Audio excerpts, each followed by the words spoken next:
Nous sommes la moyenne des personnes que nous fréquentons. Je suis Mathieu Stéphanie, entrepreneur récidiviste et cofondateur de Cosa Vostra, cabinet de conseil en stratégie et croissance digitale. Avec Génération Do It Yourself, je vous propose de rencontrer ensemble des entrepreneurs, sportifs ou artistes qui vont littéralement faire exploser notre moyenne.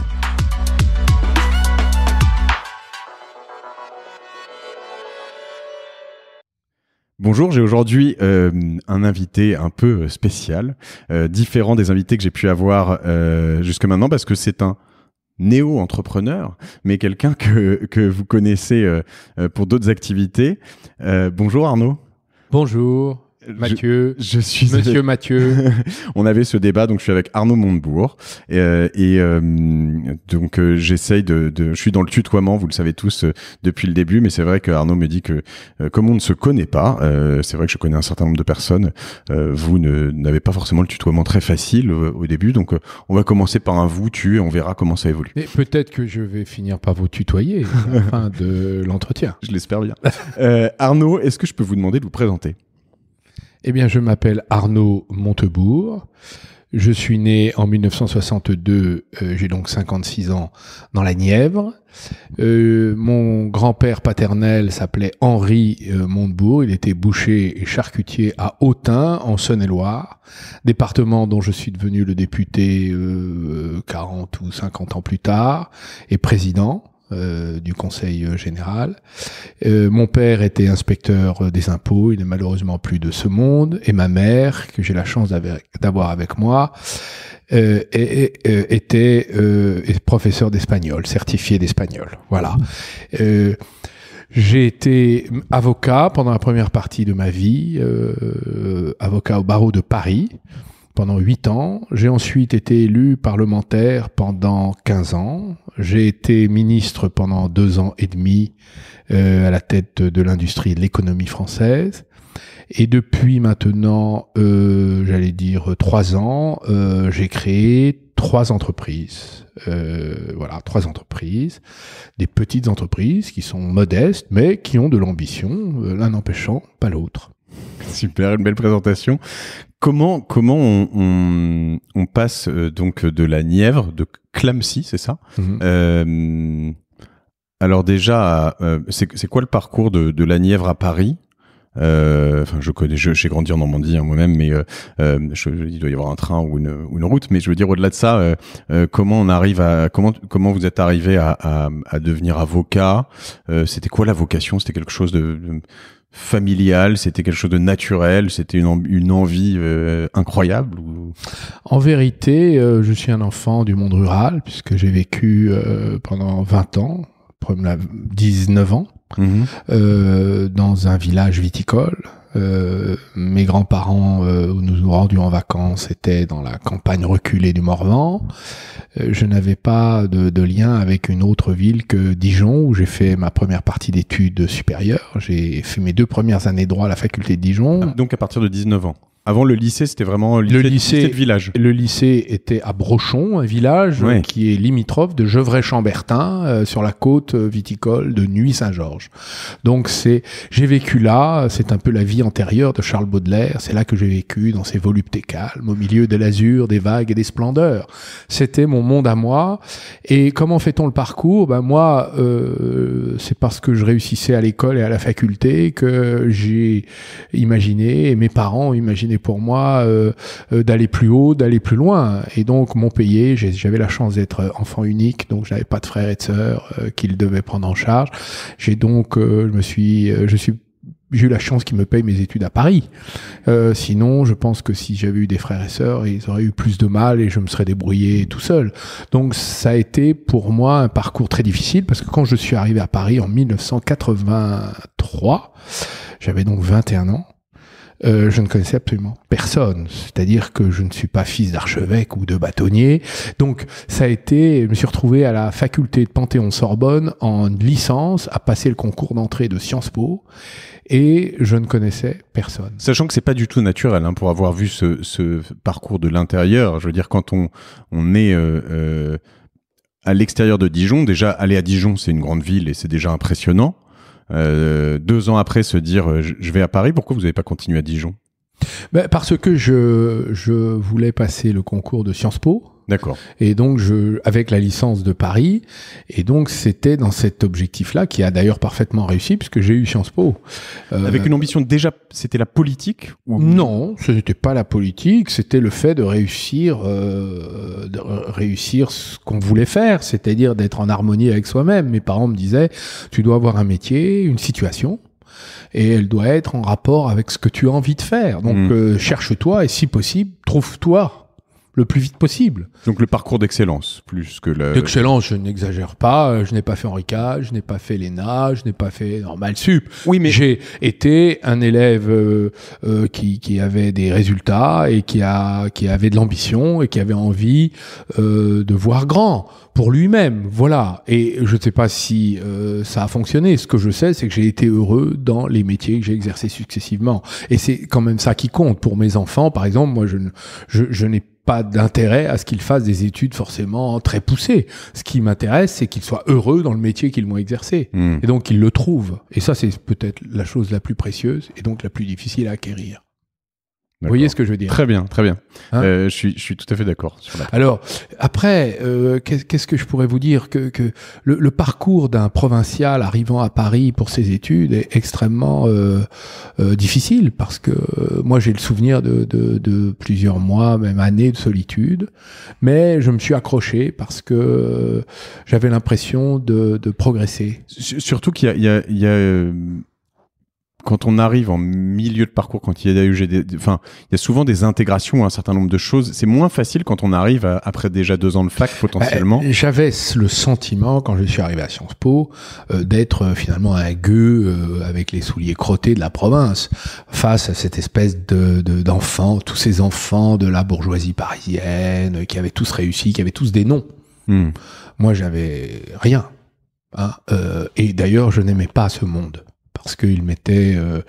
pour moi, c'était des héritiers. Et moi, j'avais tout à conquérir. Et c'est ce que j'ai fait. Il y en avait d'autres gueux. Je veux dire, j'ai connu ça aussi, je pense. Mais, et du coup... mais pour moi, culturellement, cette institution était dominée par les fils d'eux. Les fils et les filles d'eux. Et donc, c'était pour moi une sorte de mur invisible qu'il fallait traverser, non pas dans la compromission, mais dans le fait que je voulais démontrer que j'étais autant capable que ceux qui avaient déjà eu tout. Moi, je me souviens que mes parents, quand Beaubourg a été construit en 1977, mes parents avaient pris la 304 pour aller visiter les expositions, les premières grandes expositions extraordinaires de Pontus-Sulten. Et je me souviens que pour nous, aller à Beaubourg, c'était le nirvana. Donc quand je voyais tous ces Parisiens qui avaient tout sous la main, des expositions, des spectacles, le monde de le monde de la création était concentré là, le monde du pouvoir était concentré là, le monde de l'argent était concentré là, ils avaient tout ça sous la main, nous on n'avait rien. On était les spectateurs d'une France qui se décidait ailleurs. Vous voyez, c'était ce sentiment. Et moi, j'avais le désir de franchir cette limite et d'aller au cœur du réacteur pour dire que moi j'avais des choses à faire et à dire aussi. Vous voyez, c'est ça. Oui, je vois très bien. C'est l'esprit finalement d'une sorte de désir de faire et d'aller plus loin, de se dépasser. Et la difficulté quand là je fais un grand fast forward, j'arrive à aujourd'hui ou peut-être, mais elle n'est pas de passer du côté obscur, c'est-à-dire de devenir ces gens-là. C'est une lutte. Je n'ai jamais considéré que j'étais devenu ces gens-là. D'ailleurs, j'ai toujours été un rebelle en politique, un rebelle dans ma famille politique. Je n'ai jamais eu beaucoup plus que le pouvoir qu'on voulait bien me concéder, et de façon, j'allais dire, limitée. Et par ailleurs, je n'ai jamais eu l'argent que d'autres rêvent d'avoir, dont je n'ai jamais rêvé, puisque quand on fait de la politique honnêtement, on n'a même pas les moyens à 50-50 de se payer un appartement à Paris. Vous voyez, je suis propriétaire de ma petite maison en Saône-et-Loire, mais c'est mon seul bien. Pourquoi? Parce que quand on respecte les lois de la République, on fait de la politique, on n'a aucune raison d'accumuler de la richesse. Voilà, c'est ce que je pense. Donc ça ne me gênait pas. Mais j'avais des choses à dire, en fait, à ces moments-là. Et je n'avais pas envie de leur ressembler. Je ne pense pas leur avoir ressemblé, d'ailleurs. Oui. Voilà. C'est peut-être pas votre opinion. Non, c'est ma question. Mais ma réponse est plutôt que Je suis plutôt resté leur dissemblable. Non, à la limite, c'est peut-être plus une introspection de ma part. Je pense que, à la limite, je lutte peut-être plus pour... c'est vrai, quand on s'installe à Paris, qu'on y est 20 ans, qu'on vit dans le 17e et qu'on... il y a un moment où... on peut probablement leur ressembler. Et c'est... Fort heureusement, cela ne m'a pas concerné. D'accord. Et très bien. Et du coup, en fait, je suis resté fidèle. Je vais vous dire une chose. Je suis resté fidèle à mes racines. Et d'ailleurs, l'endroit où je me sens le plus heureux, c'est quand même là-bas. Quand je suis au milieu de tous ceux qui, d'abord, ont été dans ma famille, puis ensuite ont été mes électeurs, sont devenus mes amis. Et d'ailleurs, ce n'est pas pour rien que toutes les entreprises que j'ai créées, une exception, donc les deux plus importantes, je les ai créées en province. Parce que finalement, c'est là qu'il faut être, je crois. En tout cas, que je veux être. Je suis toujours évidemment partagé là-dessus parce qu'à la fois j'ai beaucoup de racines provinciales. Mes parents habitent en Corse, j'ai grandi en Normandie et je suis très attaché à tout ça. Et à la fois, je suis très parisien et Paris est quand même une ville incroyable quand on la vit de l'intérieur. Et pour avoir essayé Londres et New York un petit peu, j'ai du mal à me projeter en dehors. Mais bon, c'est un autre sujet. Du coup, le parcours ensuite, c'est le barreau, le Parti socialiste assez rapidement, du coup, après l'arrivée à Paris. Non, parce que j'ai adhéré à Gevrey-Chambertin en 1981. Donc, d'accord. À 18 ans, 18 ans, oui. 17 ans. Donc vous étiez 18 ans, oui. Adhérent à J'ai déjà commencé, j'ai adhéré, c'est François Mitterrand qui m'a fait adhérer au Parti Socialiste. Finalement, c'est la campagne de 1981. Et pas de racines politiques dans la famille ou... Dans ma famille, mon père était très impressionné par Pierre Mendès France. Ma mère était, on dirait aujourd'hui, une gauchiste sympathique. Elle était une syndicaliste de l'éducation nationale. D'accord. Mais dans la famille, ça discutait, ça s'engueulait, ça polémiquait, ça réfléchissait. C'est vrai que j'ai toujours baigné dans la discussion politique, mais je n'ai jamais songé que ça pourrait finalement me concerner plus que ça. Voyez. Il n'y avait pas d'acte de rébellion non plus en allant sur un parti de gauche, quoi. À l'époque, la gauche était exclue du pouvoir depuis 25 ans, un quart de siècle. Donc c'était un acte de rébellion. Je rappelle, François Mitterrand avait créé les radios libres, il avait aboli la peine de mort, il avait finalement défié les poids et les mesures de l'ordre économique de l'époque. Donc à l'époque, le Parti socialiste était un parti qui décoiffait. Et d'ailleurs, c'est pas pour rien qu'il a eu le pouvoir aussi longtemps. Oui. J'ai presque déjà envie de vous tutoyer, mais quand on adhère au Parti socialiste, donc à 18 ans, à peu près, oui. On a, Arnaud, à cette époque-là, quelle ambition?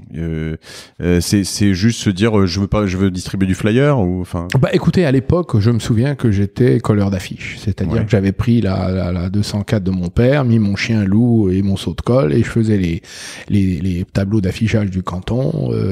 Il n'y avait pas d'autre ambition que finalement participer à cette espèce de d'ébranlement national qu'était la victoire d'une autre politique, c'est-à-dire d'une alternative.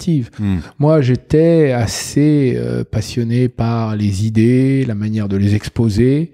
J'ai trouvé les années 81, 82, 83 absolument extraordinaires. Elles sont restées dans ma mémoire comme étant des marqueurs, des points presque de génétique de ce que doit être la politique. C'est-à-dire, la politique doit changer le monde. La politique n'est pas faite pour des gestionnaires qui expédient les affaires courantes. De ce point de vue-là, on a tout ça, tout ce qu'il faut sous la main. On n'a pas besoin de déranger les électeurs pour nommer des fonctionnaires du culte. Vous voyez ce que je veux dire? Oui, la plupart des gens qui écoutent, oui, je vois, et à la fois, je l'ai pas vécu. C'est-à-dire que moi, j'avais 2 ans, et la plupart des gens qui nous écoutent là avaient probablement, en tout cas en moyenne à peu près cet âge-là. C'est quoi ce changement radical et est-ce qu'il s'est reproduit depuis en France ou je vais vous dire, c'est une chose qui ne s'est pas reproduite. C'est pour ça que vous ne savez pas, vous n'en avez pas la saveur. Vous ne pouvez pas le savoir. C'est un moment extraordinaire que j'ai revécu une fois à Washington, j'y étais, Pour Barack le Obama. soir de l'élection de Barack Obama dans les rues. D'accord. Vous voyez des gens d'extraction modeste qui montent sur les toits des voitures, s'accrochent aux monuments, crient leur espérance, expriment leur joie, pleurent. Tout le monde ouvre le champagne ou ferme les volets, selon qu'on est pour ou qu'on est contre. Le pays, finalement, est dans un mouvement collectif où on se dit que nous tenons entre les mains un destin, que nous pouvons écrire l'histoire et qu'on peut décider de faire bifurquer l'ordre des choses. C'est-à-dire que le poids de la masse agrégée dans un vote, qui est abstrait, puisque chacun n'a qu'un petit carré blanc avec un nom, est capable de faire changer l'histoire. Donc c'est l'ambition démiurgique, créatrice de l'homme. Mais ça, s'exprime là. Ça, c'est ce qu'on vit le soir de la Coupe du Monde. Je veux dire, c'est ce qu'on vit le jour. Parce que la Coupe du Monde ne change rien. Mais oui, à la vie des gens. Là, je parle du. Non, rien. Oui, rien. Ça n'a aucun rapport. Non. La Coupe du Monde est un plaisir artificiel. Non, mais Tandis que. Là, on parle du plaisir de l'élection. Je veux dire, c'est ce qui suit qui est important. C'est ce qui suit qui est important. Non. La Coupe du Monde est un plaisir artificiel auquel j'ai participé 2 fois, comme vous.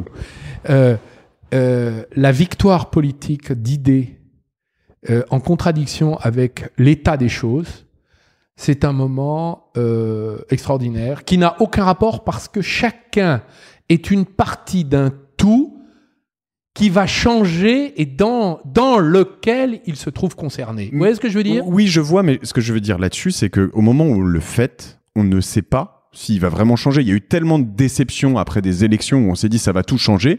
On fête, on a les larmes, on monte sur les trucs, mais non, en fait derrière il se passe rien. Ce qui s'est passé pour les autres élections n'a jamais été ce qui s'est passé en 1981. Ça, je peux vous le dire, ou en 2008 avec Barack Obama. Ça a été, évidemment, il y a eu des partisans qui se sont manifestés, etc. Mais ça n'avait pas cette atmosphère ni cette ampleur. Et par ailleurs, il n'y a pas eu que des déceptions. Pas toujours. Non. Il y a eu des choses importantes qui ont été réalisées. Je dis pas qu'il y a eu que des déceptions, mais je dis juste que ça n'a pas que la politique pour moi n'est pas une machine à décevoir. Elle est aussi l'outil que les hommes se sont donnés pour agir sur leur destin collectif. Et donc du coup, quand on adhère quand vous adhérez au Parti socialiste, vous êtes un acteur du Parti socialiste, mais vous faites pas encore de politique. Enfin, je veux dire, quand est-ce qu'on y arrive dans le grand jeu ? Non, mais écoutez, moi j'ai mis 15 ans. Moi, ça m'intéressait pas du tout. Enfin, je veux dire, d'abord j'étais très jeune, j'étais un militant de base. Ça m'intéressait de lire. C'était assez obscur d'ailleurs. Le Parti socialiste, c'était une sorte de à l'époque c'est comme quand on entre dans une sorte d'église, vous voyez, ou je dirais pas de secte parce que c'était beaucoup plus grand, de grande église, vous voyez. On entre parmi les fidèles. Bon, très bien. Le curé, on le trouve moyen, mais enfin, la messe est plus ou moins bien dite. Le pape, il est sympathique, mais est-ce qu'il ne nous décevra pas ? Vous voyez, c'est une sorte d'église critique où on critiquerait tous les jours le diacre.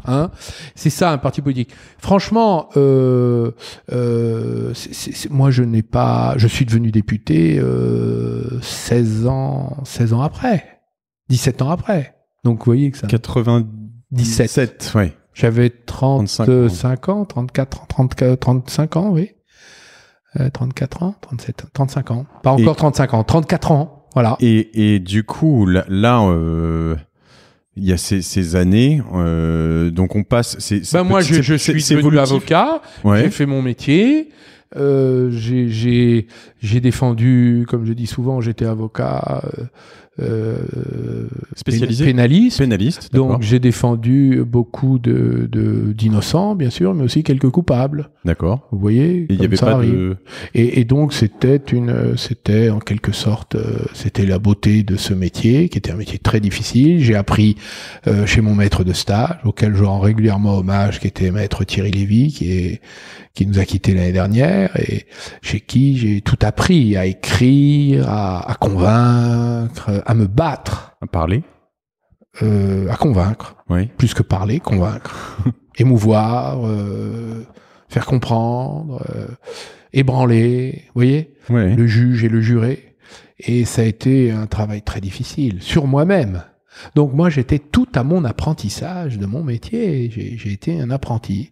Et j'ai commencé avec les corvées. Quand on est sous-stagiaire, puis avocat débutant, puis confirmé, puis aguerri, puis. Donc j'ai fait ça. Vous avez un côté très littéraire, quelques citations, un peu peut-être érudit ou intellectuel peut-être. Ça a commencé quand?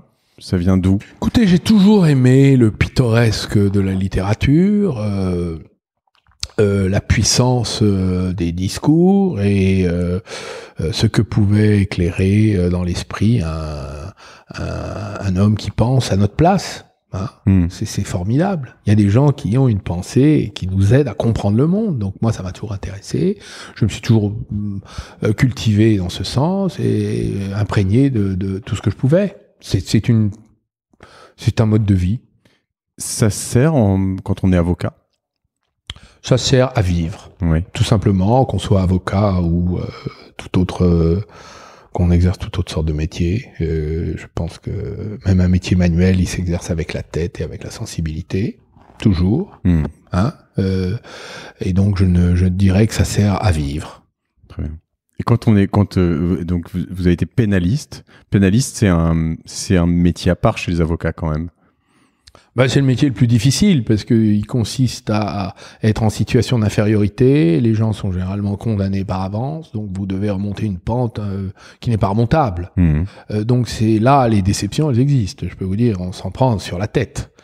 Mais j'aimais cette difficulté. C'était pour moi, c'est là que finalement peut se voir le talent ou la capacité à faire. Donc cette difficulté était plutôt stimulante. Et toute cette période était parisienne, du coup. C'était parisienne. Ouais, avocat, cabinet parisien, très bien. Et du coup, le retour en province était régulier. Il y a toujours eu vous avez toujours eu ce lien ou c'est quelque chose qui est revenu après avec la politique? J'ai toujours aimé retourner chez moi finalement. Hein, c'était chez moi. Alors évidemment, quand on m'a proposé de me présenter aux élections législatives, j'étais content parce que c'était une manière aussi de retourner chez moi. Et comment ça se passe, ça? Alors, comment... En vérité, comme j'avais été l'avocat d'une association qui avait fait déménager Alain Juppé, Premier ministre, nommé par Jacques Chirac en 1995... fait déménager? C'était les débuts des affaires de la ville de Paris. D'accord. J'avais été celui qui avait porté l'assaut. Et avec succès, puisque le procureur avait constaté que le Premier ministre avait commis des infractions et qu'il devait les faire cesser. Il s'était octroyé de façon abusive et privilégiée un logement à loyer modéré. Vous voyez, ça a commencé déjà comme ça. Pour tous les dignitaires de la ville de Paris, il y avait des privilèges. Et le procureur lui l'avait enjoint de faire cesser ce privilège. Donc, il avait dû déménager. Et Alain Juppé a mis 20 ans à me serrer la main. Ce que j'allais dire, autant dire que vous n'êtes pas pote, quoi. Je crois qu'il a pardonné depuis, parce que finalement, la justice l'a rattrapé pour d'autres choses. Il a dû s'exiler, il a été banni, ou lui-même a été... la justice l'a considéré comme inéligible quand même pendant quelques années. Donc, c'était quand même pas la tambouille illégale de la ville de Paris a été quand même assez sévère. Hein. Même Jacques Chirac, je vous signale, a été condamné. Je le rappelle. Président de la République après l'exercice de son mandat. Ça montre bien que tout ça n'était pas très clair, c'est le moins qu'on puisse dire. Donc ça a évidemment provoqué des réactions dans ma région et on m'a dit il faut que tu fasses la même chose, il faut faire le ménage localement. Il y a des malversations du côté des notables locaux de droite, tu vas t'en occuper, viens et tu vas le faire. J'ai dit d'accord. Et j'y suis allé et j'ai gagné. Je l'ai fait et j'ai gagné. C'est-à-dire que il y a eu des procès, il y a eu un certain nombre de choses. Non, j'ai pas fait des procès, j'ai fait un procès dans la campagne électorale. D'accord. Et les électeurs m'ont donné raison. D'ailleurs, après, on m'a fait des procès pour l'avoir fait et j'ai gagné mes procès. Donc, voilà, les choses ont été dites et c'est comme ça que j'ai été élu jeune député à 35 ans de Saône-et-Loire. Donc, première élection, premier succès. Exactement. Après donc quelques échecs quand même qui étaient durs à avaler sur le côté d'avocat. Je veux dire, Bah oui, non mais avocat, vous pouvez pas gagner Pourquoi ? Parce que l'acquittement est rarissime et quand vous défendez quelqu'un, vous essayez de limiter les dégâts. Donc il faut pas non plus. J'ai défendu celui qui avait assassiné René Bousquet, l'ancien chef de la police de Vichy. Ce n'était pas rien. Il a été condamné à 7 années de réclusion criminelle, c'est-à-dire autant que Bousquet lui-même, Papon et Touvier, c'est-à-dire tout ce que la France avait réussi à mettre en prison de collaborateurs de l'époque de l'occupation nazie. Donc vous voyez que c'était quand même pas brillant. Ouais. Hein. Donc les échecs, je connais. Vous voyez ce que je veux dire ? Donc on peut pas dire que... Oui, le succès électoral est advenu, mais je savais ce que c'était que l'échec. Et je le sais toujours. Et on y reviendra tout à l'heure, si vous le permettez. L'approche de cette première élection, donc vous travaillez en tant qu'avocat, encore, pour gagner de l'argent, j'imagine. Bah pour vivre, oui. Pour vivre. Pour gagner de l'argent, on en gagnait peu, mais enfin, à l'époque, surtout quand on est pénaliste, vous savez, on compte pas son temps, on oublie de demander les honoraires, hein, souvent à des pauvres gens qui n'en ont pas, qui n'ont pas d'argent, alors... Finalement, on fait payer les riches pour les pauvres, quoi. Quand on n'a pas de riches, on se paye pas. D'accord. Voilà. C'est ça le métier d'avocat. À l'époque, j'exerçais seul avec une collaboratrice. C'était le métier d'artisan, de petit artisan, hein, voilà, avec son crayon et ses codes de plaidoirie, ses petits dossiers. Hein, voilà. Et ça s'arrête en 95, du coup, du jour au lendemain ? Quand j'ai été élu, oui. J'ai arrêté mon métier parce que je pouvais pas faire les deux, qu'il y avait des risques de conflit d'intérêts. Donc j'ai fermé mon cabinet. Et vous n'avez jamais réexercé depuis ? Jamais. D'accord. Et ça vous manque pas ? Bah, à l'époque, j'ai fait le tour. J'avais aimé ce métier, mais je considérais que voilà, une nouvelle phase s'ouvrait dans ma vie. Ça a duré d'ailleurs 18 ans. Parce que je suis entré dans la vie publique en 1997, j'en suis sorti en 2017, oui c'est ça, 16-17. Donc ça fait 20 ans de ma vie, quoi. Et ça c'est 20 ans là, de mandat, ouais. 18 ans de mandat. Et parmi lesquels, président d'un département, 3 fois député, ministre pendant 2 ans et demi. Ça fait quand même beaucoup d'expérience, c'est vrai. Et je suis maintenant un homme mûr, on va dire. Je ne vais pas dire âgé, mais mûr. Et je crois que vous avez moins de cheveux de blanc que moi, presque. Mais je ne crois pas. Vous sous-estimez. Le devant de la scène, il est venu très vite, non ? Quand vous avez été élu la première fois ? Bah, c'est-à-dire que j'ai l'impression, moi en tout cas, pardon Arnaud, que j'ai toujours eu Arnaud Montebourg dans mon en face à la télé. Donc à partir du moment où la politique a commencé à m'intéresser, que j'avais 15 ans peut-être, donc à peu près 95. Vous m'avez vu. Et j'ai l'impression que vous avez toujours été là. Donc, oui, c'est vrai. C'est juste puisque j'étais là. Ouais. C'est vrai, ce n'est pas faux. Bah, c'est-à-dire que j'avais une manière d'aborder les problèmes qui était toujours un petit peu directe, on va dire. Donc ça intéressait toujours le public. Alors, on peut dire, par exemple, quand j'ai attaqué les tribunaux de commerce, qui était quand même un système de vautours qui dépouillait les entreprises plutôt que les sauver, évidemment, ça n'a pas fait plaisir à grand monde, mais on a employé des méthodes très provocatrices et très agressives pour pouvoir faire avancer nos dossiers.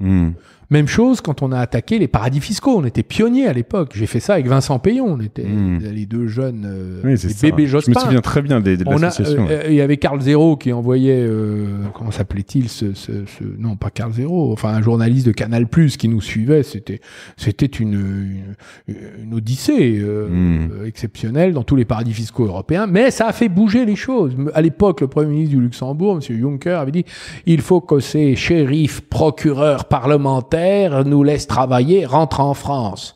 Monsieur Juncker, qui ne s'est pas distingué par une grande aptitude à faire cesser les pratiques d'optimisation fiscale dans l'Union européenne. Comment on le vit de l'intérieur, tout ça ? Avec Vincent Payon, on se marre bien, enfin, je dis on se marre, c'est peut-être mais possible. Enfin, je veux dire, comment, c'est une quête, c'est un Graal, c'est un combat. C'est-à-dire qu'on défend ses idées, ses positions, ses convictions. C'est un combat, la politique. C'est pas une partie de cricket, hein, et encore, de croquet, hein. Ça consiste quand même à avoir des buts, des objectifs et d'essayer de faire avancer des projets. La politique, c'est une succession de projets. C'est des projets dans lesquels on réunit les gens pour essayer de les faire aboutir. Ça n'aboutit pas souvent. C'est ça peut-être la déception. Pourquoi ? Parce que le monde politique, la politique en général, la société est très divisée en France. Les gens ne sont pas d'accord. Bon, il faut comprendre. Donc la politique est très divisée, elle est très conflictuelle. Donc pour faire aboutir des projets, même quand vous avez le pouvoir, que vous êtes exécutif, c'est-à-dire que vous êtes ministre d'un grand ministère, vous avez le pouvoir d'imposer vos positions, eh bien vous n'y arrivez pas toujours parce que d'abord il y a des résistances, puis il y a des conflits. Donc il faut composer. Et c'est ça la différence avec l'entreprise pour moi. L'entreprise, c'est un lieu d'unification des énergies, des forces pour créer. Vous ne gênez personne à créer. En politique, quand vous voulez construire un projet, là, il y a du monde qui se réveille. Hein. On parle souvent de politique dans des grandes entreprises quand même. Alors c'est très différent évidemment, mais composer, c'est vrai que pour les plus petites entreprises, moi, dans lesquelles j'ai toujours travaillé, que j'ai pu monter à plusieurs, il y en a quand même pas ou très très peu. Mais justement, pour revenir sur ce point précis, il y en a beaucoup qui baissent les bras assez rapidement sur le côté changement, c'est-à-dire qui se disent, on a l'impression qu'il y a des hommes politiques qui bougent assez peu. Je pense qu'on peut pas vous avoir qualifié de quelqu'un qui a fermé sa gueule ou qui a c'est sûr.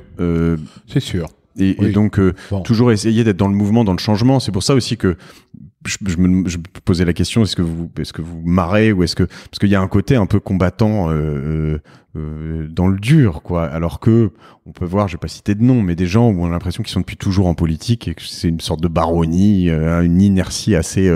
Et là, je suis pas partisan en disant ça. C'est plus dans chaque parti, il y a des gens qui sont comme ça. Ça, c'est j'ai un caractère un peu, comment dire, combatif. Oui, mais j'ai le tempérament un peu bagarreur. Mais ça vrai. vous coûte, ça, non ? Oui, ça coûte, mais ça rapporte aussi, parce que ça permet de faire avancer des choses. Moi, je suis content d'avoir fait avancer quelques projets, quelques idées, et d'avoir à mon actif, finalement, accroché des sujets. Voilà, donc je suis content. Bon, ça coûte, oui, mais ça coûte à qui ? À moi. À vous ? Mais est-ce que ça coûte ? Ça ne coûte qu'à moi, donc ça ne compte pas. Vous voyez ? C'est pas bien grave. C'est pas bien grave. J'ai le cuir épais. Hein, et j'ai été habitué au combat judiciaire qui était autrement plus difficile. D'accord. Hein. Mais l'idée, c'est quand même de se dire qu'à un moment, on se dit, comme dans certaines entreprises, en fait, le petit Arnaud, il est sympa, mais si je le mets là, il va faire n'importe quoi. Non, il y a pas un moment où on se dit, je peux pas le mettre en ministre, je peux pas lui donner ce portefeuille, je peux pas faire telle ou telle chose. Je peux vous dire une chose, c'est que moi, j'ai toujours arraché les positions qui m'ont été conférées. Elles ne m'ont jamais été données. Rien ne m'a été offert. Mais comment on fait ça ? Eh bien, c'est le rapport de force. Voilà. Donc, François Hollande, je l'ai combattu. Dans une primaire ? Oui. Je l'ai mis en ballottage. Il a été obligé de faire un accord avec moi. Ça, c'est vraiment propre à la politique. Ça. Il n'y a pas d'autre solution. Ouais. Comment voulez-vous faire ? Vous croyez que les gens vont reprendre vos idées parce que vous leur demandez gentiment et poliment ? Ça n'existe pas. C'est un monde de fauves. Oui, c'est ce qui m'intéresse. Et de fauves cyniques. Donc quand vous avez un peu d'idéalisme pour survivre dans le cynisme obligatoire du milieu, eh ben, vous êtes obligé, pour le faire prévaloir, d'utiliser les armes de vos adversaires. C'est ce que j'ai fait. Alors, ça coûte, bah oui, ça me coûte, oui, bah oui, mais il faut le faire. Et comment on est sûr de la parole derrière ? Je veux dire, c'est du tacite quand on fait un accord comme ça. Non, il y a des écrits. Moi, j'ai des lettres, j'ai des échanges de lettres, j'ai des accords qui ont été signés, ils n'ont jamais été respectés, hein, jamais. Mais du coup, voilà. Mais il y a des écrits qui attestent de la sincérité des uns et des autres. Qu'est-ce que je vous dise ? Moi, je considère avoir tenu mes accords. Toujours. Je les ai tenus. Pourquoi ? Parce que ma signature, elle a une valeur. C'est comme ça. Non, mais Alors, ça me coûte parce que, évidemment, dans l'atmosphère de déréliction dans laquelle on vit, où plus rien ne compte, pas même soi-même et sa parole, l'honneur est une valeur en perdition. Bon, et la dignité avec. Donc, moi, je considère avoir tenu un chemin politique difficile sur une crête escarpée en maintenant des positions. Je ne pense pas avoir beaucoup changé de position dans ma vie politique. C'est bien un problème d'ailleurs. Hein. C'est-à-dire que moi, on peut me reprocher beaucoup de choses. Je crois que vous l'avez identifié, mais pas d'avoir opportunément changé de position. Hein. J'ai toujours été critique sur la question européenne, j'ai voté non au traité constitutionnel européen, j'ai toujours été favorable à la protection de l'économie et de nos intérêts économiques, j'ai toujours dit que, d'ailleurs, sur le plan économique, le patriotisme économique devait être celui du Made in France en unissant les forces. Je l'ai dit avant d'être ministre, je l'ai dit pendant ministre, et je le fais maintenant comme entrepreneur. Donc, vous voyez, cette constance-là, j'ai retrouvé ma première profession de foi en 1997 quand j'étais jeune député. Franchement, c'est les mots que j'ai utilisés, que j'ai retrouvés, c'est incroyable, à peu près les mots que j'ai utilisés dans la primaire, qui m'a permis de mettre en ballottage et Martine Aubry et François Hollande. Et ça, sans jamais vous poser de questions, de vous dire, je devrais peut-être quand même faire ça et céder un peu là-dessus pour gagner ça. Écoutez, je ne suis pas venu en politique pour occuper des sièges, parce que moi, je n'en avais pas le désir, en fait. Je suis venu en politique pour réaliser ce que je croyais juste. C'est d'ailleurs ça, peut-être la singularité, c'est que finalement, c'est généralement quand on ne cherche pas que finalement les choses arrivent. Bon, mais moi, ça m'intéressait pas de faire de la politique pour durer. Voilà. Je me suis pas représenté en 2012. J'aurais pu être élu, peut-être même de façon très large, dans mon ancienne circonscription de la Bresse. En 2012, j'allais solliciter un 4e mandat. Je ne me suis pas représenté quand je suis entré au gouvernement. Je me suis posé la question, est-ce que je me représente ? Et j'étais ministre du redressement productif et du numérique à l'époque. Et à ce moment-là, je me suis dit non, je vais pas me représenter parce que si l'aventure du quinquennat de François Hollande tourne court et que je dois sortir du gouvernement pour X, Y, Z raison, je préfère recommencer à zéro, une nouvelle vie. J'en aurai encore l'âge. J'aurai encore 20 ans devant moi pour réaliser des choses, donc les voir s'accomplir. Donc je vais pas me retourner à l'Assemblée nationale comme des simples députés, puis recommencer, et finalement mourir sur mon siège de parlementaire. Pendant encore 15 ans, à solliciter des mandats, parce que je n'aurais rien su faire d'autre.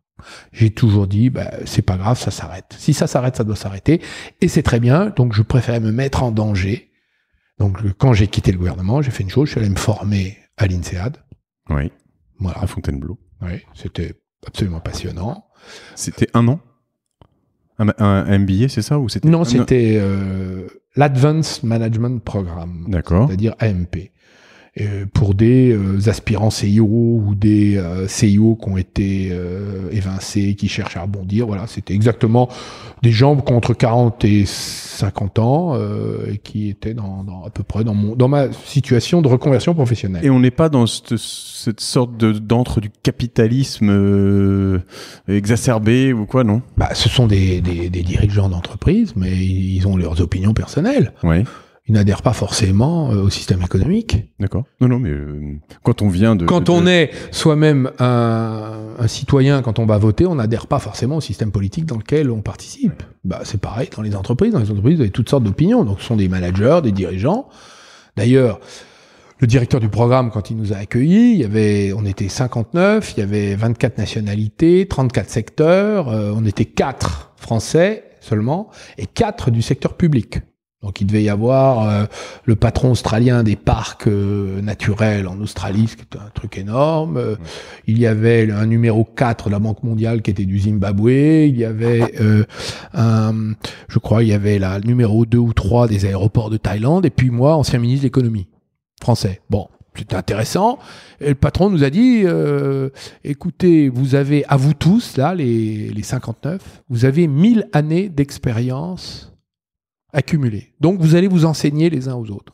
Donc, on s'est donné des cours les uns aux autres. Donc, moi, j'ai donné des cours de politique et de politique économique, de nationalisation. Par exemple, j'ai pris l'exemple de la nationalisation de Florange et de l'acier. C'était intéressant parce que, par exemple... Fantastique. Pour un étudiant en face, c'est un moment extraordinaire. C'est un étudiant, c'était des étudiants comme moi. Ils avaient mon âge, ils avaient une expérience similaire à la mienne. C'est incroyable. Mais ce qui était intéressant, c'est que quand j'ai terminé le cours, qui était une apologie de la nationalisation, vous avez eu tous les étudiants qui étaient des managers, enfin les étudiants, les élèves ou je sais pas quoi, les participants à cette formation, qui avaient tous 50 balais, hein, et qui avaient tous été dans des boîtes à des top niveaux, y compris dans des hedge funds, de la finance. Tous ceux qui étaient européens, sauf les Anglais, américains du continent latino-américain et nord-américain, continent asiatique, pays émergents, ils ont tous applaudi. Ceux qui m'ont tapé dessus, c'était les anglo-saxons. Exclusivement anglais, irlandais, qui ne supportaient pas que je n'ai pas la vision du Financial Times. Mais tous les autres, ils disaient bravo. Les Allemands ont dit bravo. Les Américains aussi ? Mais bien sûr. Mais les Allemands, ils nationalisent tout. Ouais. Les Japonais, ils ont tout nationalisé. Les Indonésiens, enfin tout. Ils ont nationalisé beaucoup. Les Indonésiens, ils nationalisent. Tous les pays. Les Chinois, ce n'est que de l'économie d'État. Oui. Donc, excusez-moi.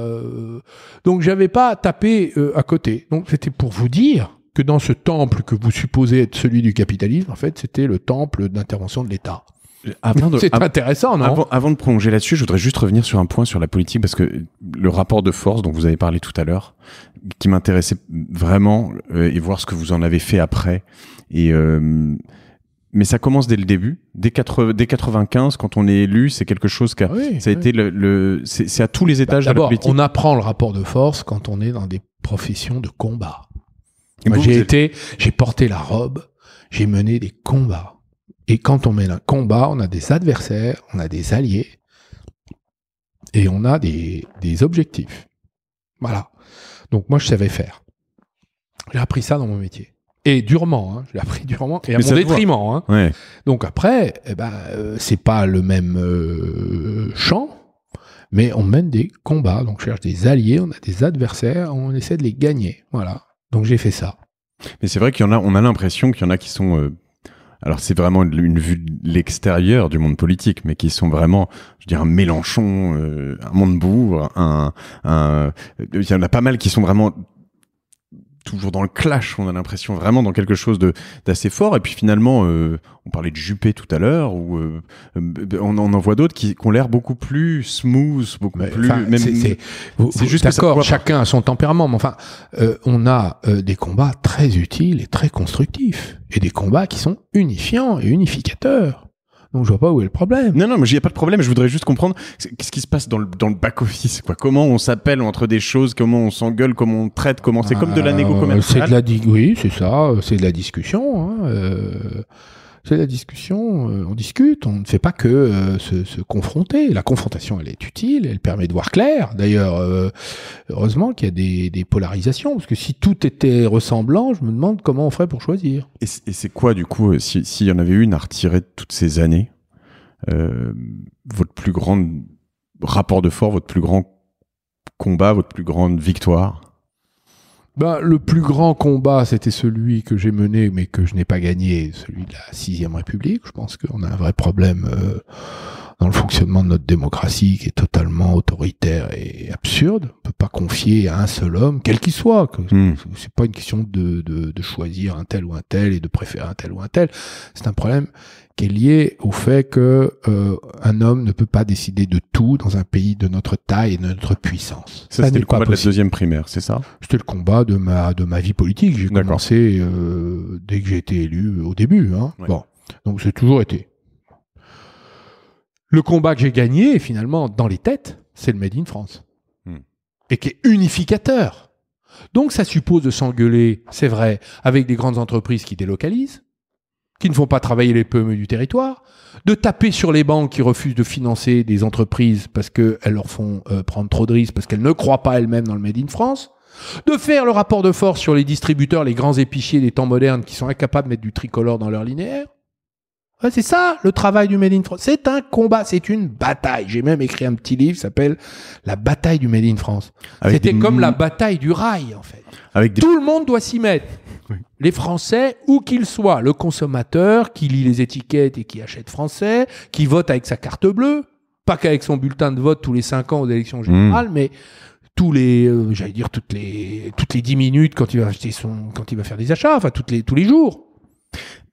C'est un super combat, et c'est vrai qu'il y a un moment très très fort, un marqueur hyper fort, qui est cette couverture du Parisien en marinière, qui pour moi symbolise complètement ce combat et a été vraiment. C'est peut-être juste un marqueur, mais en l'occurrence, je pense que ça a vraiment ça a déclenché. déclenché. Non, c'est vrai que vous avez raison de dire ça. Ça a catalysé, ça a déclenché, ça a révélé un désir qui était dans la société qui n'osait pas s'exprimer, puisqu'on pensait que tout ce qui était tricolore, c'était pour Madame Le Pen. Non, pour moi, c'est un combat qui est transpartisan. C'est-à-dire que quelles que soient les alternances politiques, on doit défendre l'outil de travail sur notre territoire. Alors, exemple, c'est intéressant, parce que exemple, quand le gouvernement vend Alstom à Siemens, d'abord à General Electric, puis ensuite à Siemens, ça pour moi c'est une politique anti-patriotique. Quand le gouvernement vend les chantiers navals de STX à Fincantieri, c'est une politique anti-patriotique. Qu'est-ce que le patriotisme? C'est le contraire du nationalisme. C'est Romain Gary qui l'expliquait, ancien compagnon général de Gaulle. Il disait, le nationalisme c'est la haine des autres, le patriotisme c'est l'amour des siens. Voilà, c'est ça. En économie, le patriotisme c'est le soutien à ce qu'on a, c'est le rapatriement de ce qu'on a perdu, et c'est la création de ce qu'on n'a pas encore. Il y a quand même un gros maillon manquant en France là-dessus. Alors il se trouve que en ce qui me concerne, je suis pas du tout engagé politiquement. Heureusement, malheureusement, c'est pas mon combat en tout cas. Je suis engagé sur d'autres choses. Et j'ai échangé avec Emmanuel Macron juste quand il a pris donc votre succession au ministère de l'économie, à un moment où il avait donné son adresse email. Je crois que c'était à une manifestation de Loïc Lemerre qui s'appelle Le Web, et où il demandait des idées pour redresser la France, ou voilà. Et une des choses que j'avais vécues à ce moment-là, ça devait être 2013, 2014, quelque chose comme ça, c'était que j'avais produit un certain nombre de choses sur Alibaba, donc en Made in China. Je testais, en fait, je voulais connaître voilà comment fonctionne madeinchina.com, Alibaba, etc., etc. Et il se trouve qu'après, j'ai voulu travailler sur un ou deux produits. Ça, c'était 2013, ouais, juste après la naissance de ma fille, et je me disais, comme beaucoup de gens qui ont des enfants, il fait en layette ou en body, il y a pas grand chose, c'est pas terrible, et j'ai voulu produire du made in France. Et quand j'ai cherché sur Alibaba, quand j'ai fait une demande de devis, parce qu'on te propose, on dit je voudrais produire 2000 produits comme ça, on a 400 types qui répondent et qui disent voilà mon prix, voilà comme ça, la qualité, les choses, les couleurs, etc. En France, j'ai littéralement pas trouvé de gens qui me répondaient. J'ai éventuellement trouvé des gens, mais les quantités étaient trop petites. Et en fait, il y a une question d'organisation du business qui est très compliquée là-dessus. C'est-à-dire que on a du mal à trouver sur Internet et à organiser en B2B, e-commerce B2B notamment, du Made in France. En fait, c'est plus compliqué de fabriquer en France que de fabriquer ailleurs.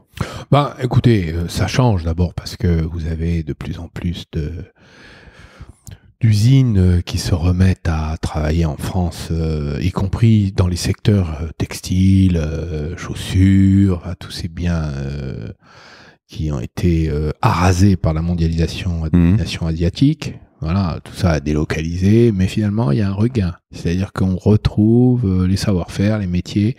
Donc évidemment, vous avez une industrie qui s'est effondrée en France.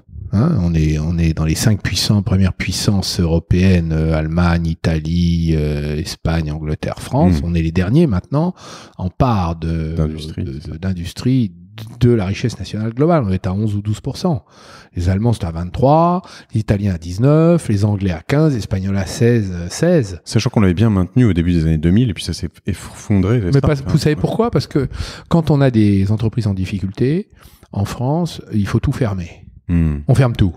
Les Allemands, vous savez ce qu'ils ont fait? Ils ont mis des milliards à entretenir les ouvriers, à rien faire. Ils repeignaient en blanc les usines en attendant que ça reparte. Nous, on n'est pas capable de faire ça. Pourquoi? Parce que on a une idéologie dominante, libérale, qui dit que à chaque fois qu'une entreprise est en difficulté, c'est donc qu'elle est mal gérée. Pas du tout. On est nos pires procureurs. Pas du tout. Les circonstances étant mauvaises, il n'y a plus de carnet de commandes, l'entreprise est à l'arrêt cardiaque. Qu'est-ce qu'on fait? On ferme tout. Non, il fallait interdire de fermer. Il fallait financer la paye des salariés, même avec une décote comme les Allemands l'ont fait. attendre que ça reparte, et on aurait conservé, je pense, beaucoup de notre industrie. Et donc, cette incapacité à faire ça est liée à la domination anglo-saxonne, qui elle-même fait la même chose. Les Allemands et les Italiens, les Allemands, c'est-à-dire cette espèce de l'Italie du Nord, autour des Alpes, la Suisse, autour du Rhin au nord, c'est un capitalisme familial avec des banques qui sont là pour financer quand ça va mal. Ouais. En France, ce sont les banques qui ont pris le pouvoir sur l'économie réelle et qui donc décident de la vie ou de la mort des entreprises. Ça ne devrait pas fonctionner comme ça. Voilà. Après, je pense qu'il y a une question d'organisation. Ce que je dis, il faudrait quasiment Alibaba française. Oui, d'accord, mais si vous n'avez aujourd'hui, si vous avez des layettes à faire fabriquer, moi je vous donne les adresses tout de suite. Très bien. Regardez ce qu'a fait le slip français. Le slip français, il produit 200 000 sous-vêtements par an. Il ne fait qu'en France. Tout à fait. Il a fait remonter toutes ses usines. Bah, vous allez faire vos layettes là-bas et vous aurez des prix corrects. Tout à fait. Et vous verrez que vous serez plus compétitif que les Chinois. Pourquoi ? Parce que vos délais seront plus courts, votre qualité sera meilleure. Vos prix seront assez voisins parce que les salaires chinois ont explosé. Et enfin... il n'y a pas de transport. Il n'y a pas de coût de transport. Donc le coût de transport, c'est quand même... Et donc vous aurez finalement une meilleure compétitivité. Vous voyez, finalement. C'est un très beau combat. Donc du coup... Vive le Made in France, monsieur Mathieu. Exactement. Je vais bientôt vous tutoyer. Bah voilà, on va y arriver. Ah, non, oui. Moi, je suis très... c'est vrai qu'on aime beaucoup ça. Et j'ai vraiment voulu... m'engager là-dedans, puis j'ai été rattrapé par d'autres choses. Quand on passe de la vie politique à une vie d'entrepreneur, donc déjà il y a quand même un souci d'argent, c'est-à-dire que on gagne plus rien quand on est plus ministre et plus du jour au lendemain. Comment on finance ça avec ce qu'on a mis de côté. En plus, d'abord, l'INSEAD, ça coûte cher en plus. D'abord, moi j'ai fait une chose. D'abord, j'avais un petit peu d'argent de côté. Oui. Pas beaucoup, mais enfin j'avais un peu d'argent, donc ça m'a permis de voir venir. Autre chose, j'ai pris une décision, c'est que j'ai décidé d'entrer dans quelques conseils d'administration pour aider des entreprises. Alors, c'était le cas d'Habitat, qui est une entreprise en retournement. Donc, c'était pas facile, hein, c'était intéressant en plus de... Donc, j'ai fait pour le compte... Finalement, j'ai fait un boulot d'audit interne à la KPMG, quoi. D'accord. Et je suis allé voir les salariés, les magasins. J'ai fait 2 rapports en 18 mois. Ça, c'était en même temps que l'INSEAD Non, après. Après, donc oui, j'ai fait 2 rapports en 18 mois pour trouver des solutions d'amélioration. C'était assez intéressant. J'ai été au conseil stratégique de Talent, qui est une SS2I. J'ai fait ça. Ce qui me permettait d'assurer le quotidien et de construire la stratégie de création d'entreprise et mes tours de table, parce que dans mes entreprises, je ne suis pas majoritaire.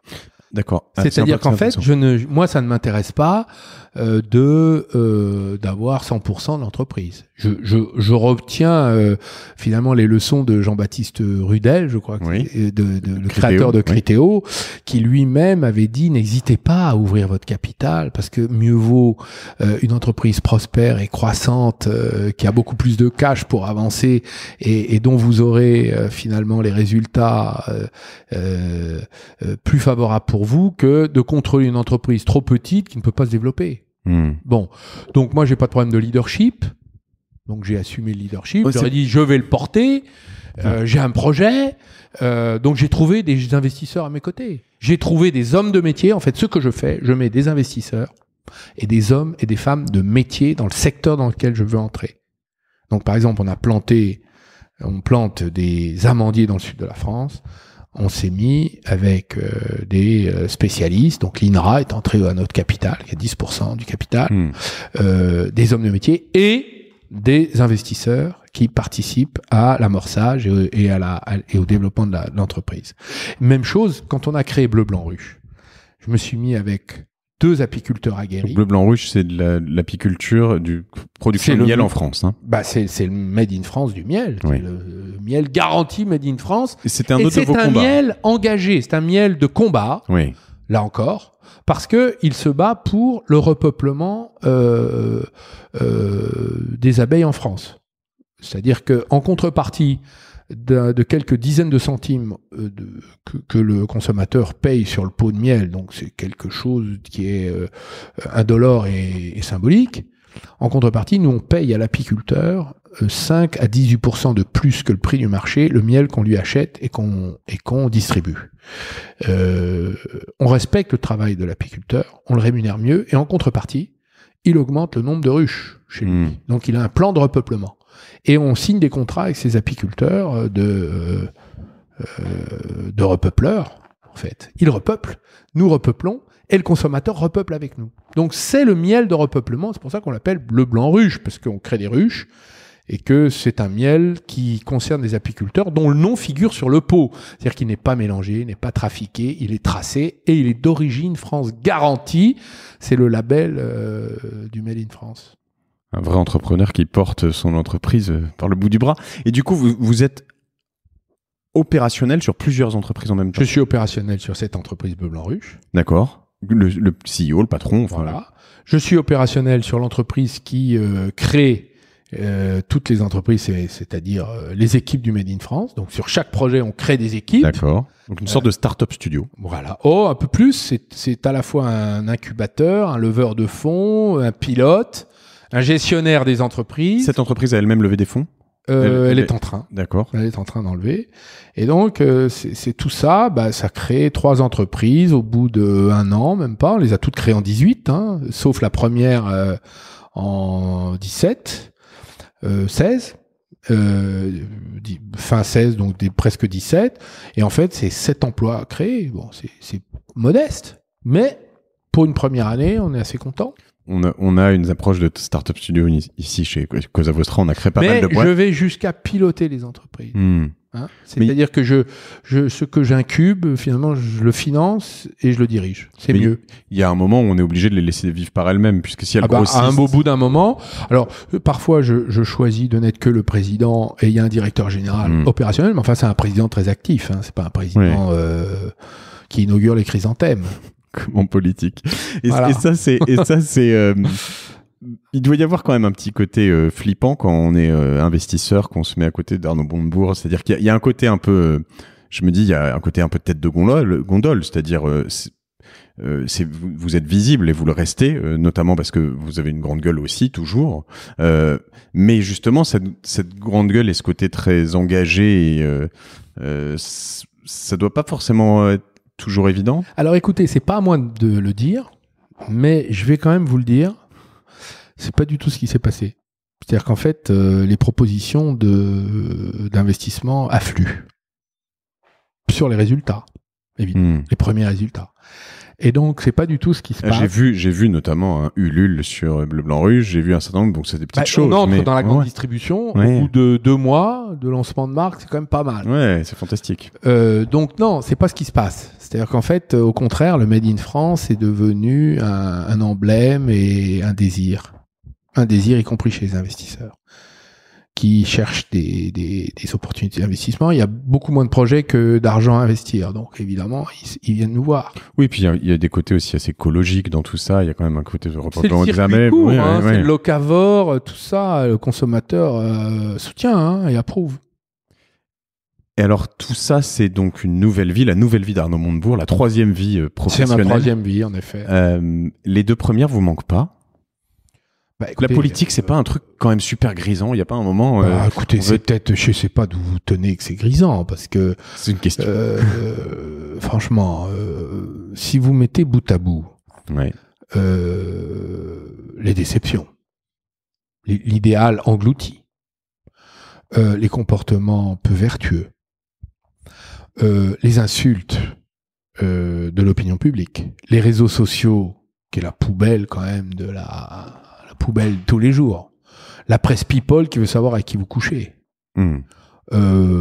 Franchement, je suis très content de là où je suis, vous voyez. Ça fait un peu du bien de ne pas vivre dans cette espèce de surexposition permanente. Je veux dire, les réseaux sociaux doivent toujours vous emmerder, la presse people vous traquer un peu. Non. Les réseaux sociaux sont très bienveillants. Non, la politique dans notre pays est devenue espèce de châtiment. Hein. C'est châtiment pour masochistes. Hein. C'est vraiment un truc très spécial. C'est le docteur Masoch qui a dû concevoir cette vocation. Tellement c'est difficile. Et on kiffe pas ça. Les réseaux sociaux, les gens nous posent des questions. Il y a pas un moment où on kiffe ce truc, où on aime ce truc de se dire, il y a un peu ce côté, justement, quand je dis grisant, mais on est sur le devant de la scène. Moi, je n'ai pas besoin du devant de la scène. J'ai besoin de faire et de réaliser des choses dans ma vie. J'ai pu le faire en politique, pas toujours, mais j'ai quand même pu le faire. Donc, je suis content de l'avoir fait. Je l'ai fait quand j'étais au barreau et avocat, et je le fais maintenant dans l'entrepreneuriat. Donc, moi, c'est ça qui me guide. C'est pas d'être sous les projecteurs. Pourquoi faire sous les projecteurs ? On n'est pas des vedettes de la chanson. Non. C'est vrai qu'on a vu, mais on n'est pas des gouvernements qui étaient très. Mais on n'est pas là pour ça. Enfin, non. Ce n'est pas le sujet. C'est hors sujet, j'ai envie de vous dire. On est là pour réaliser, délivrer, comme on dit dans le monde, dans le jargon du management. Deliver, ouais. Et surtout ces postes en politique. Est-ce qu'il y en a un sur lequel vous vous êtes senti plus utile que d'autres ? Bah oui, quand j'étais président de mon département, on a fait beaucoup de choses très concrètes, hein, avec les gens, parce que c'est une institution de proximité. Au ministère, j'ai pu sauver des entreprises. J'ai les noms, les dates, on a fait quand même. On n'a pas pu tout sauver, mais on a quand même fait ce travail à l'allemande, un peu, dont je vous parlais tout à l'heure. Voilà. Et pour moi, l'entreprise, c'est la suite de ça. C'est-à-dire qu'en fait, c'est beaucoup plus modeste. C'est des TPE, c'est vrai. Mais on est fiers de ce qu'on fait. On a réalisé des choses. Et on le fait en unifiant les gens. On les unit. La politique, c'est la bagarre, hein. C'est fatigant, hein. C'est épuisant, on n'avance pas. Hein. Voyez ? Mais souvent, quand on est dedans, on aime bien, on est dans le ring, quoi, un peu, non ? Écoutez, ça, c'est pour les boxeurs, mais je ne suis pas boxeur. Hein ? Je suis entrepreneur. Désormais. Et je voudrais juste venir sur la politique, elle devrait se mettre en mode projet. Plutôt qu'en mode polémique. Tout est sujet à polémique, discussion, on ne parle que... Et c'est souvent anecdotique, pas toujours, mais c'est souvent anecdotique. Bon. Ben, en mode projet, là on a un projet, qu'est-ce que vous en pensez ? Qu'est-ce qu'on pourrait faire ? Comment on pourrait l'améliorer ? Vous avez des idées, allons-y. Mais pas du tout. Je vous dis que c'est, il y a un projet, on est contre, on est pour, et on se barre. Bon, je pense pas que ce soit une bonne idée. Donc, je préfère le mode projet, je trouve que c'est plus apaisé, plus constructif, plus unifiant, et plus, finalement, à la sortie, il se passe des choses. Arnaud, je voudrais revenir sur quelque chose d'important dans la vie que vous avez vécue en tant que... Alors peut-être c'est toujours le cas avec toutes ces entreprises en parallèle, mais en tant que politique, on entend un homme politique souvent le matin à 7h10 sur une matinale, le soir il est à une inauguration ou quelque chose comme ça. J'ai l'impression que c'est quand même, quand on est ministre, mais même probablement président du conseil régional, quelque chose qui est juste...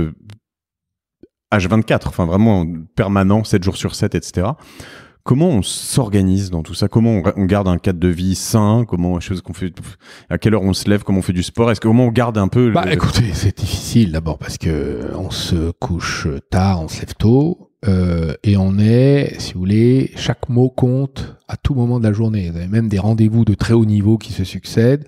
Vous êtes obligé d'être extrêmement attentif, de mesurer ce qui se dit, ce que vous allez dire, parce que il se joue des choses importantes à chaque fois. Et de tout connaître, parce qu'on vous accuse après, mais il est pas au courant de ça, mais comment oui, il faut maîtriser. Donc ça suppose du travail de préparation, d'assimilation rapide, de compréhension rapide, et de ne pas faire d'erreur de jugement.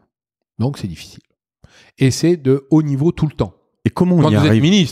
Quand vous êtes ministre, c'est de haut niveau tout le temps. Mais comment on y arrive ? Alors moi, ma solution, c'était de faire du sport très tôt le matin, et donc de susciter la création d'endomorphine, d'adrénaline, ce qui fait que mes collaborateurs me couraient derrière dès le matin, et finalement, c'était comme ça que j'arrivais à maintenir une capacité personnelle.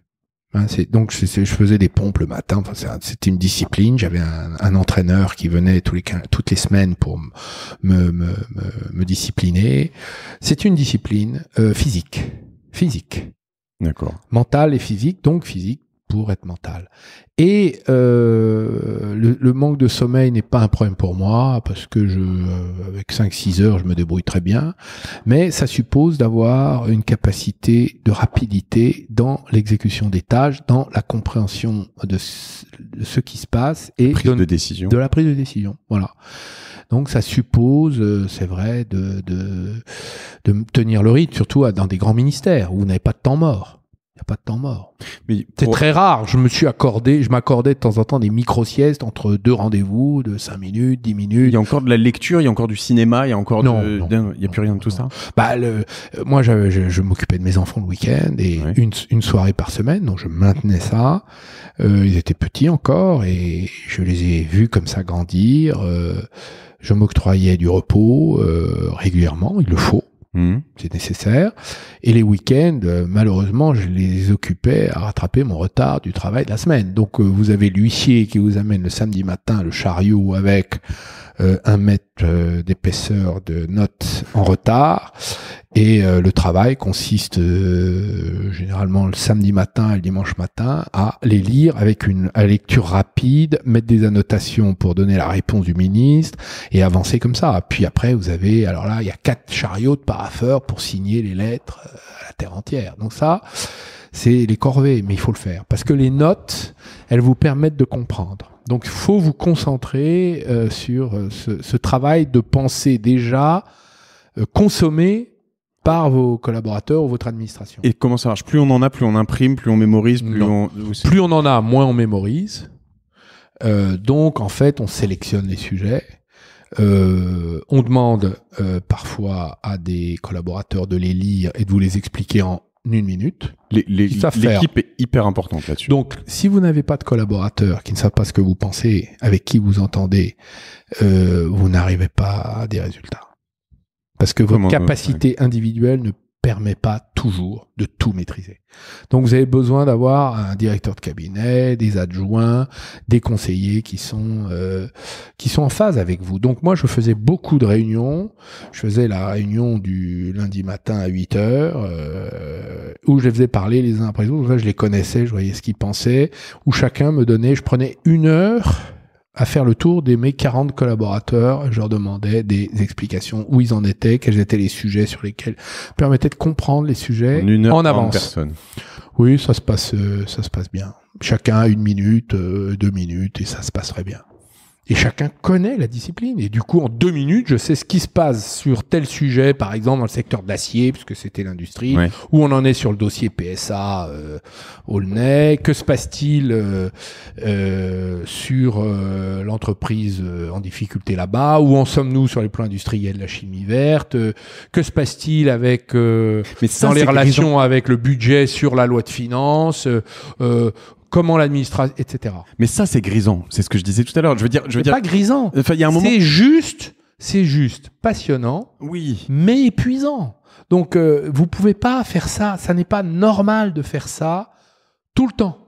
Donc, il y a un moment, vous le faites mal ou vous ne le faites pas. Ça manque pas après ça. Ça manque pas. Non, la preuve, je suis pas en manque. Vous me trouvez que je suis en manque? Je sais pas. Écoutez, c'est la 3e fois que vous me posez la même question. C'est la 3e fois que je vous réponds la même réponse. Ouais. Non, c'est parce que je me dis qu'on a vécu ces choses-là. Voilà. J'ai 2 petites dernières questions avant de vous laisser partir, Arnaud. Alors déjà sur l'organisation, une seule simple.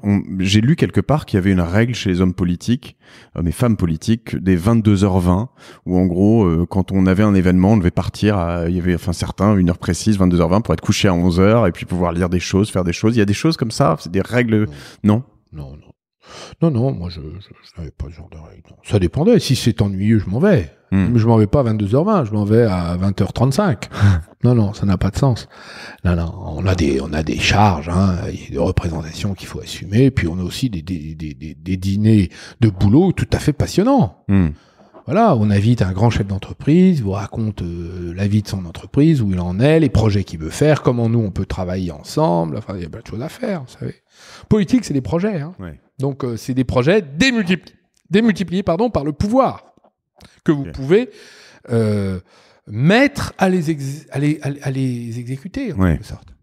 Et aujourd'hui, du coup, sur les projets que vous sortez, ce sont des projets qui viennent de vous, d'Arnaud. On peut venir, les gens qui nous écoutent, vous proposer des projets. Alors, il y a beaucoup de projets que j'ai conçus, mais il y a des projets là que je suis en train de bâtir qui sont venus d'autres.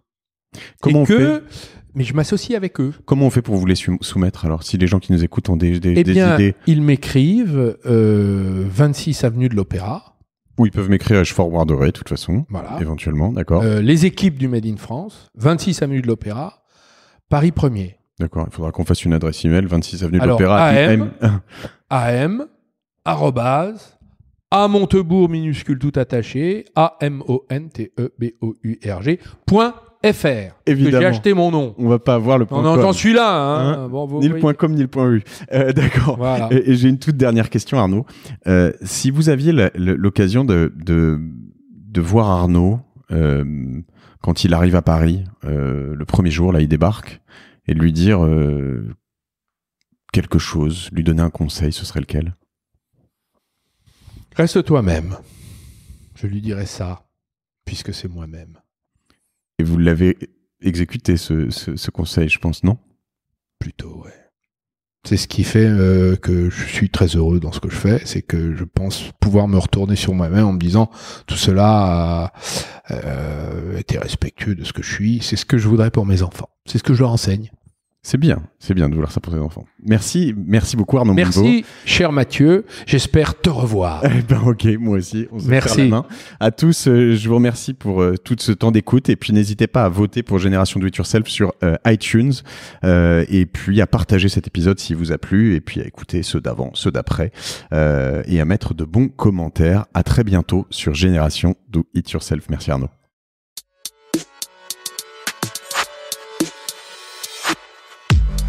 Bravo, vous avez écouté cet épisode de Génération Do It Yourself jusqu'au bout. Merci de le partager à 2 personnes autour de vous, d'inscrire de force vos amis au podcast sur leur smartphone et de mettre une note 5 étoiles avec un gentil commentaire. Ça m'aide énormément pour ressortir dans les classements. Aussi, si vous me laissez votre email sur gdiy.fr, je vous enverrai l'épisode de la semaine ainsi que 2-3 bons plans. Pour finir, n'oubliez pas que si vous avez des besoins en accompagnement digital, toute l'équipe de Cosa Vostra va vous bichonner comme il se doit si vous nous écrivez sur contact@cosavostra.com. Je suis Mathieu Stéphanie et je vous embrasse.